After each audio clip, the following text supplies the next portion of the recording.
Morning, everybody. Today, we're going to talk about time killers. Who's the culprit? Stay tuned in just a minute.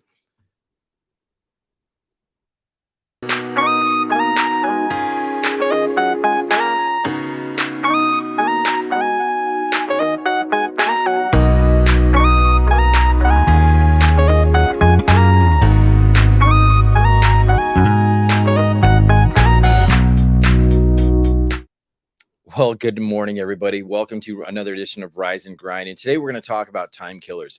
What is a time killer and who's the culprit? That's really the theme. And on Monday, I produced a show about time. So I kind of figure out let's continue the theme. And what I've been thinking about exactly time is what does it mean about time? What value do we put into time or how we take it, what we measure in it, and what's the most important things? But really, in order to really figure out what's the best of it and what's the worst of it, let's find out what kills our attention in our time and for our value.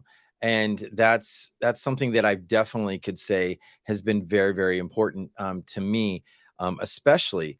And I've been thinking about this for a little while because I have been, up and down. I have definitely felt the pressures of what's going on in the world. I felt when I haven't produced enough, so to speak. So when I'm looking at time, I'm looking at how much can I spend where, who it's with, are they going to show up, all these great things. But is it really about time or is it just my value? So, but before we get to that, we're going to read a dose of the Daily Stoic. And I really like the question of today because it was a little, I would say it was definitely on the spiritual sense, but it made me think about my time this morning. So, out of the Daily Stoic, the question of the day is: are you praying or demanding? And from the great Stoic philosopher Marcus Aurelius, he says in his Meditations 9.40, he says, try praying differently and see what happens instead of asking for a way to sleep with her, or try asking for a way to stop desiring to sleep with her instead of a way of get rid of him. Try asking for a way to crave his demise instead of a way to not lose my child. Try asking for to lose my fear of it. And I really feel that that is a great quote, very risque, so to speak, in my opinion, because people could take it the wrong way. But Ryan goes on to explain, he says, prayer has a religious connotation, but in life, we all find ourselves hoping to ask for things. In tough situations, we silently ask for help, or after a tough break, for a second chance above. During sports games, we might sit on the edge of our seats wishing for some control. Come on, come on, come on, we'll say, please. Even if it's not to one of the particular, we're still praying. Yet it's revealing in these moments when you're privately, powerfully yearning for something, just to nakedly, selfish our requests usually they are. Excuse me, reread that. Just nakedly selfish our requests usually are. Okay, I see what he's saying.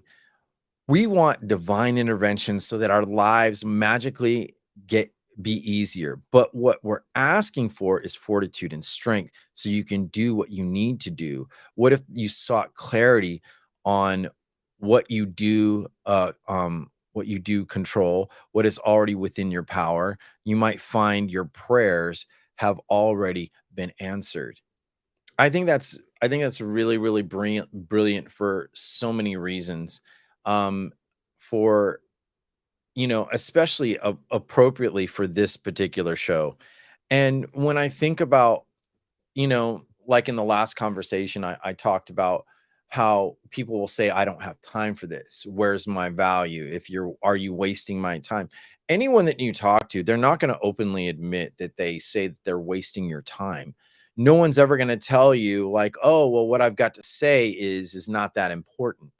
And if they do, is it a casual conversation? Is it a beneficial conversation? Or is it just an opportunity to learn? So I think that's where a lot of our experiences resonate with. And when I think about what's taking place every day, it's not about you know, how valuable is their time and ours, or our experience or their knowledge. It's like what's taking place for our mutual benefit, our conversations. Even when I podcast, even when I have guests come on my show, or have people who offer their opinion, I don't necessarily always think that they're going to kill my time, but I have in the past definitely thought about how actually I will look at the quality of the person commenting, and then I would be this kind of arrogant person that I don't like. Like, you're trying to tell me stuff, but it's not relevant to my show. And that happens a lot, more than you think. So how can I train against it? Because to me, I feel when I'm doing that, I have something so fresh and so strong and resonant in my mind, but I'm producing content for live listeners and recorded listeners. Now, my recorded listeners, they don't get to comment unless right now they go onto my YouTube and they look up, Rise and Grind 72 the Architect. And it's been hard. And so I looked at, like, how could I treat my guests better? And how could I let them understand what I'm going to talk about? They're going to provide value, give them an opportunity.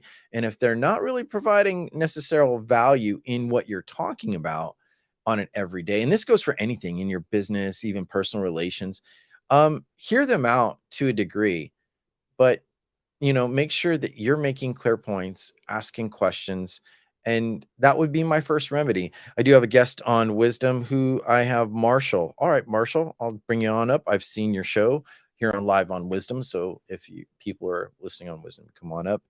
Anyhow, Marshall, good morning, sir. How you doing? First time I've ever talked to you.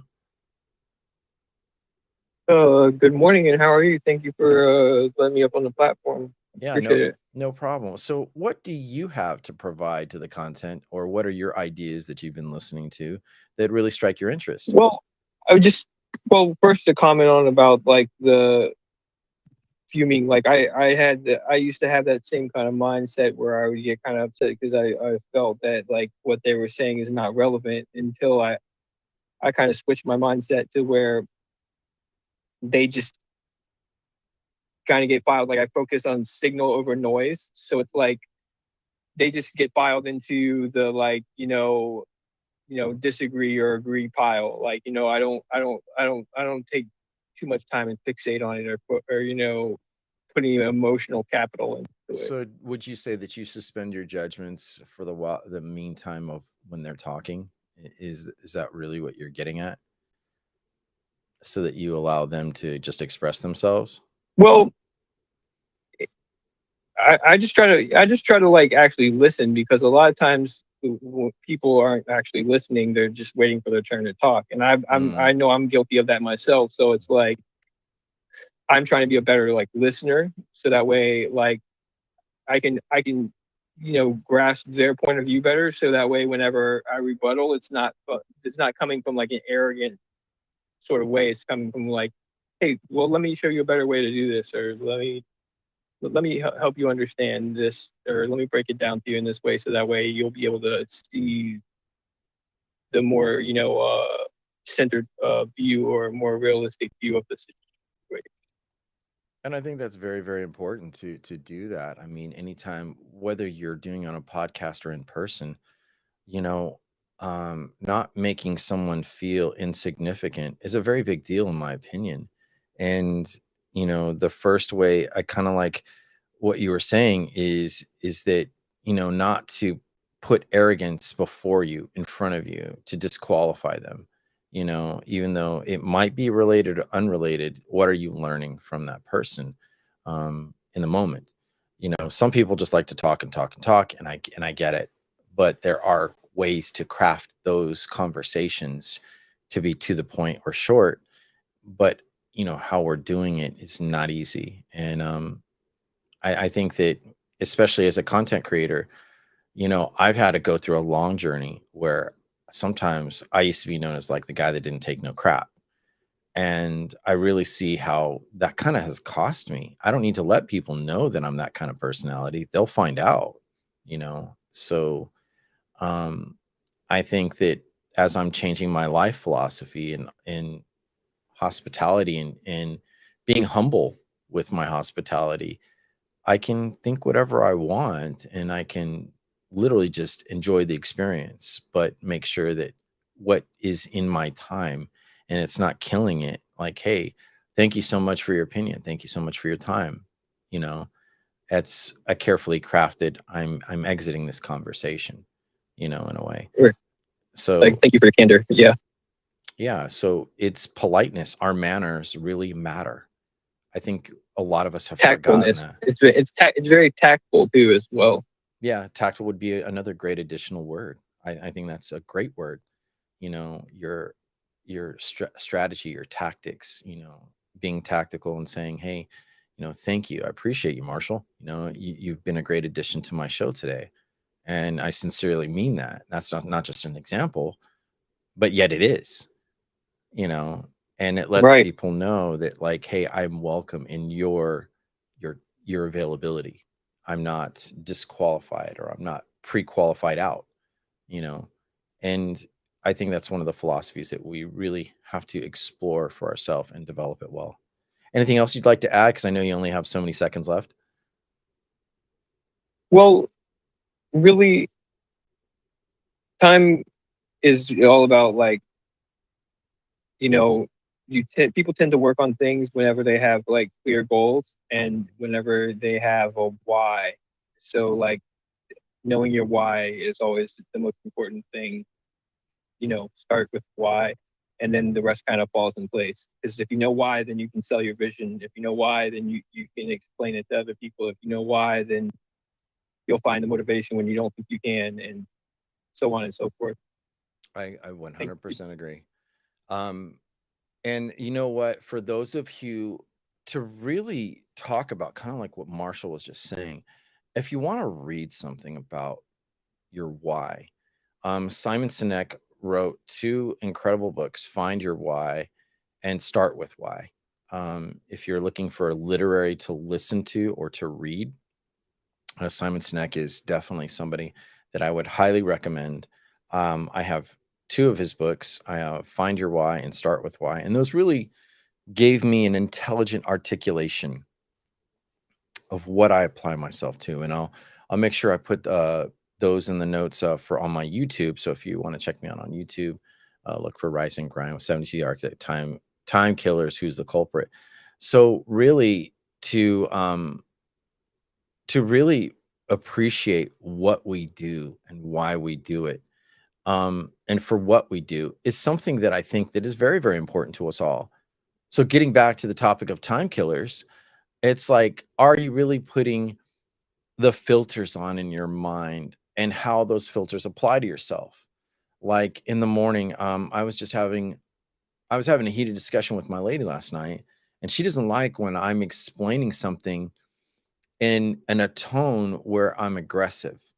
She doesn't like it, and she's dealt with it, and I appreciate what she says, but in my mind, the hardest thing to explain how I believe or what I think, if I even need to, is like, and it's not my scapegoat, but I'm still understanding it. And, having Asperger's, it's like it's like you have the mind of Sheldon Cooper from Big Bang Theory, and you just say things that are just like boom, boom, boom, lack of emotion, lack of empathy.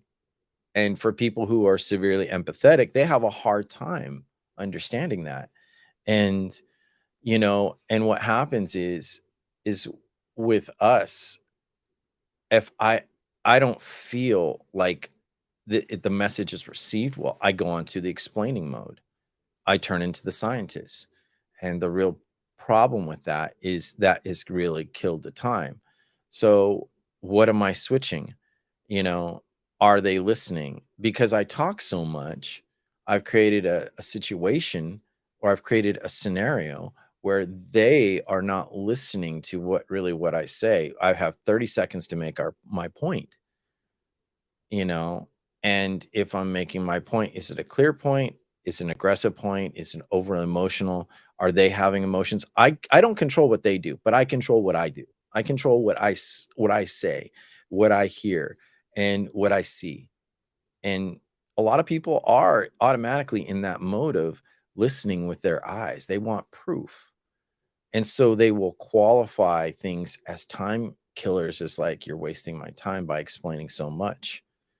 But it's like, really, is your attention wanting to stay or flee? Does your attention want to be on something else? A lot of times the people that say, I don't have time on, say, like for a podcast, I don't have time to exercise, I don't have time to read, I have time to listen in my car, I have a time to grab my cup of coffee, in the morning. And, and that's the thing, is where it can definitely get twisted. It definitely gets twisted. And we have to remember that, you know, when we're taking our time, what we were talking with Marshall is like, hey, whether I'm speaking to somebody on the air or whether I'm speaking to someone in the present, what is my meeting with them for? Is it brief, or is it, out of the blue? And how do we rein back our attention span and our time for the best part of us? And it is a selfish experience, but you have to make it a selfish experience. You have to, because no one is going to root for you as much as you do root for you. And what I would definitely say is that you've got to look at, not your supporters, but your reason, your resolve, your fortitude, which was mentioned in the Daily Stoic. You look at fortitude and you look at how it applies, you'll be able to resist the urge of being insulting, being, someone that doesn't really work well with others, having an attitude. And as I've been going through different stages of my life this year, like, I got to be really clear. It's not about being honest. It is honesty, but I've got to be clear with myself, clear with my intentions. So what did I stop doing recently? So for me, my time killers were, I was on several social medias all the time, all day. I drive a lot for my work. I do. I drive out to the most remote places in California. No joke. Um, and to help me not fall asleep and just get, I don't know, hypnotized by the road, because it's very dangerous, um, is to get talking. And my eyes and my mind are constantly moving all around me. And when I understand that, it's like, okay, this is doing a serve purpose. But at the same time, what I noticed from the start of the pandemic, in the middle of my podcasting career, I noticed that I was engaging with people that had nothing significant to say or fun. It was dramatic, and it was a reflection of my own life. I tend to gravitate towards people that have a high amount of drama, high amount of problems. And what that, as a reminder, like even yesterday when I was reading, um, you know, the Daily Stoic question, which was, it asked me, how strong is my inner citadel? And what that means is your inner fortress, your inner person. And the way that to take it down is basically let your inner demons thrive, and getting irritable, getting angry, letting your emotions get out of hand, come out your lips, come out your body language. I've dealt with years. I've lived so many years, ladies and gentlemen. I've lived so many years of being someone wanting to be true, but living false in so many ways. And it costs me. And so I would be aggressive. I would be angry at people wasting my time. But the one key thing before I could blame anyone, and I don't want to blame anyone, was, where was I putting myself? What attention span? What topics? What things? Where could I put the best of me? You've got to round out your life, honestly. So there are things called, time mapping, a different philosophy that I've heard, where you're giving yourself time slots like 10 to 15 minutes to do a task, and then, stay focused. And many of us who deal with ADD, ADHD, Asperger's, you know, sometimes it gets so chaotic. We got so many checklists that are like, wait, how do I rein it all back? So having I will say that when you're a multitasker, you're not a tasker. You're really not. There's some things that you can just do. You've done so much, you train on autopilot, but that doesn't mean you're doing it well. There's always room for improvement. So that's this is I probably, I guess, the number one time killer of all, the belief that you're a multitasker. And I would encourage you to reevaluate that label and telling people you can handle multiple tasks, but how much does each task take a requirement of your full undivided attention? So, and that's the other key is number two, your undivided attention. You go to work, you're stressed, you feel um, this way where people are not like, are you okay? Do you need a cup of coffee? People read it off you. They read it off your face. They read it off everything that you go through. Or even if you're not going to an office, what if you're talking a certain way? What if your pitch of your voice is lower or more aggressive or higher? People can hear it in your voice. And this is why it's so important to train your voice to work for you. And when you understand that, your attention span. So that's the other part of time killers. Like, where does the best of my attention go? You know, and I identified, different social medias and social audio apps. And what have I been doing to train to not rely on those things? Well, guess what? I started unfollowing a lot of people that I just don't really resonate with. I deleted apps. That was the next part. I put down my phone more often, and I gave myself assignments throughout the day. And I think it's very, very important to understand that whether you're off or working, understand some clear assignments, some clear overall goals. Like, here's five key areas that are very important to me in my own therapy, my own treatment, the best of me, um, that's going to matter. And number one is how I start my day. I started my day laying in my bed just for a little bit. And I don't know why this morning, but I turned on the TV and I switched over some reason. I was switching channels and a Bravo caught my channel or caught my attention. And all I heard was drama. I was like, okay, turn this off. Get up, have my feet hit the ground, stretch, reach straight to the sky. Even though we're probably going to meet the ceiling, but the point is reach straight to the sky and breathe. Just breathe. Taking those deep breaths, go.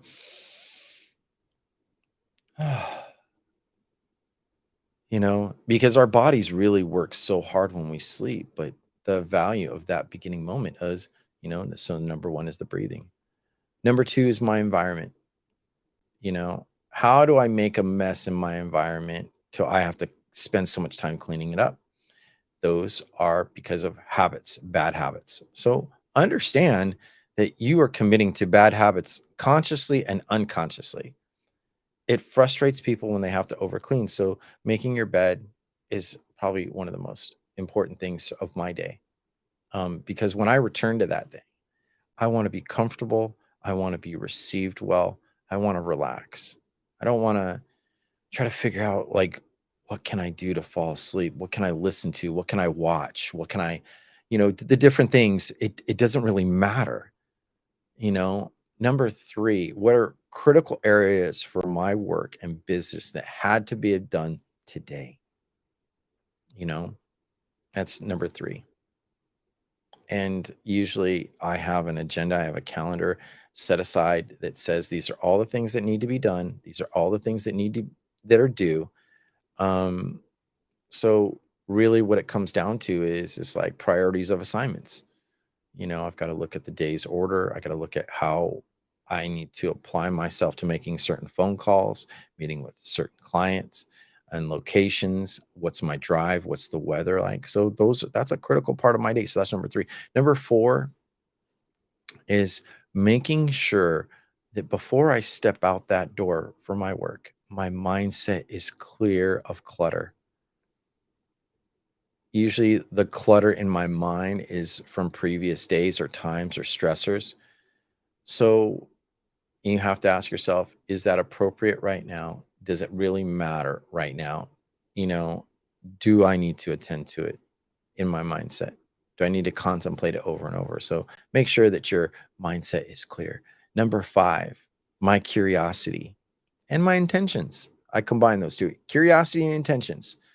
I will make sure that I am curious to learn every day. I will be intentional about learning new things and not just projecting and trying to teach everything or being a know it all. So, those 5 areas are really, really important to me. And that's how I keep reign of my time. And so, when I do time throughout the day and I start out 4 o'clock in the morning, 5 o'clock in the morning, I know exactly, I know exactly for the most part what I'm committed to today. And I try not to start new business just so hastily, you know.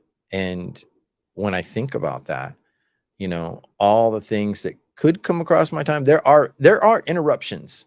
That's the next part about this. Time killers, you have interruptions. You will constantly have interruptions.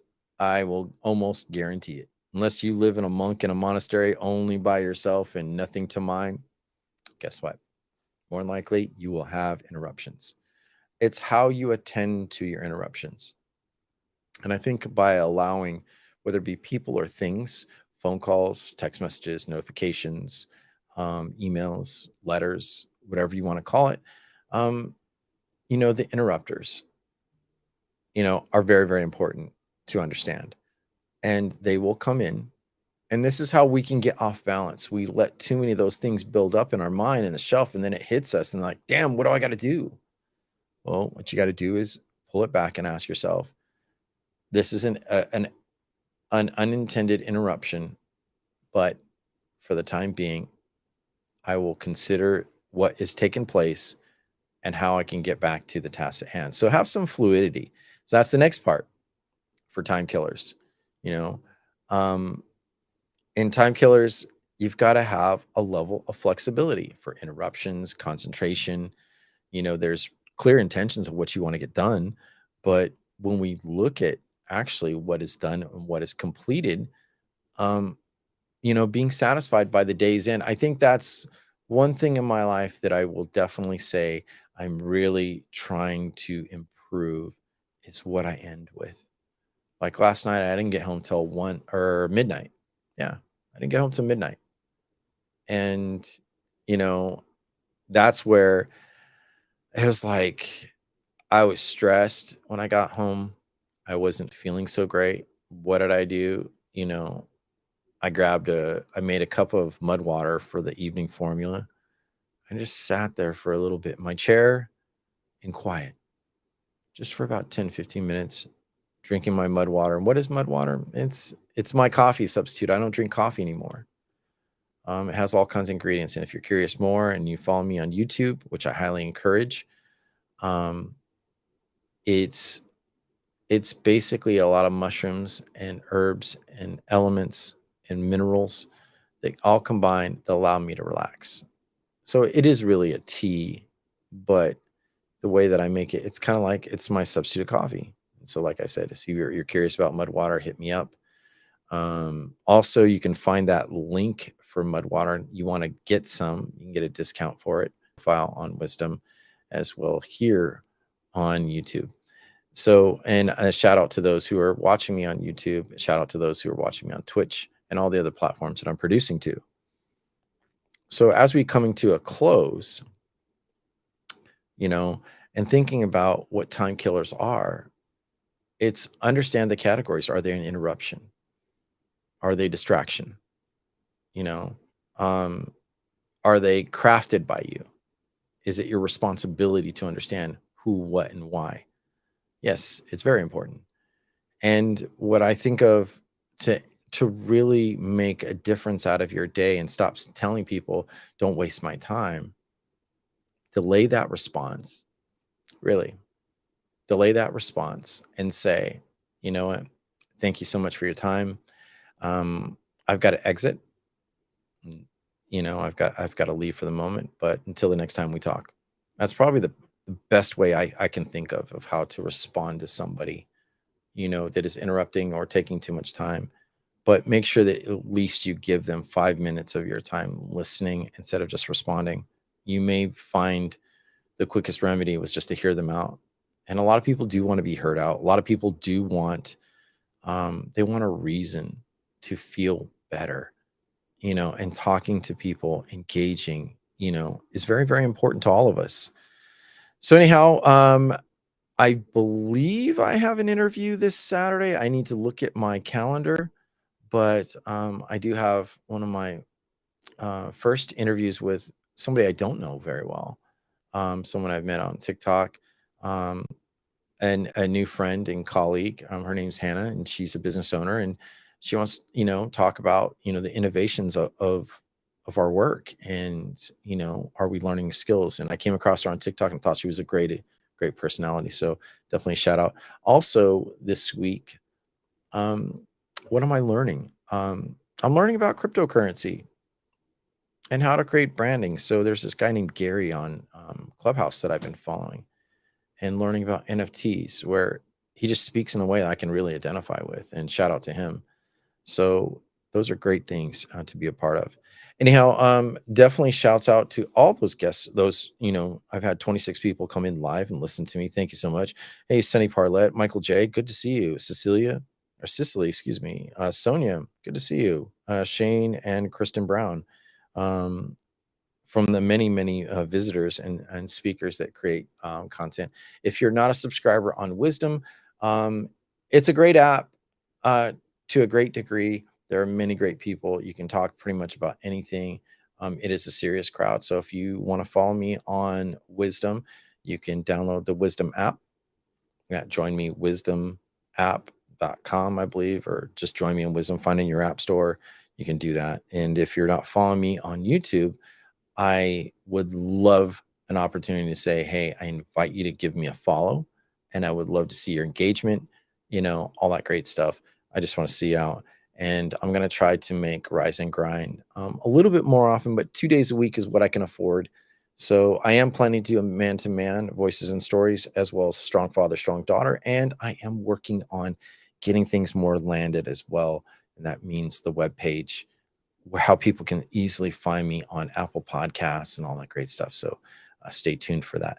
Anyhow, we'll see you all the next time on Rise and Grind. I hope you all have a great day, and you all take care.